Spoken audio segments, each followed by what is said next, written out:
Hello everyone and welcome to yet another video of expert classes.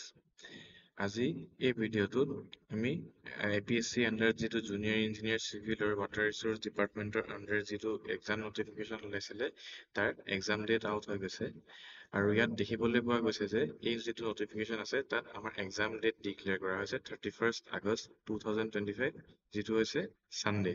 ইয়াত exam timing হৈছে আপোনাৰ 10টাৰ পৰা 12টালৈকে civil ইঞ্জিনিয়াৰিঙৰ পেপাৰখন থাকিব আৰু লগতে 1:30 পৰা 3:30 লৈকে GS-ৰ এণ্ড জেনেৰেল ইংলিছৰ পেপাৰখন থাকিব। যেনেকৈ PWDত আহিছিলে চেম এক্সাম পেটাৰ্ণত এইটো এক্সাম কণ্ডাক্ট কৰা হৈছে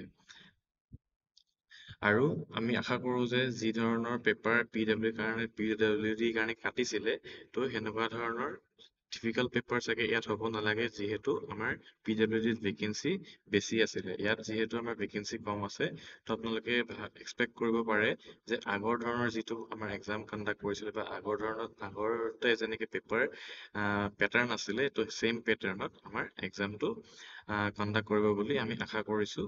আৰু আপোনালোকে যিহেতু এক্সামৰ কাৰণে টাইম কম আছে তো তাৰ কাৰণে আপোনালোকে যিখিনি বস্তু এতিয়ালৈকে ষ্টাডি কৰিলে সেই বস্তুখিনিয়ে ৰিভাইজ কৰক আৰু কোনো ধৰণৰ পেনিক কৰিব নালাগে।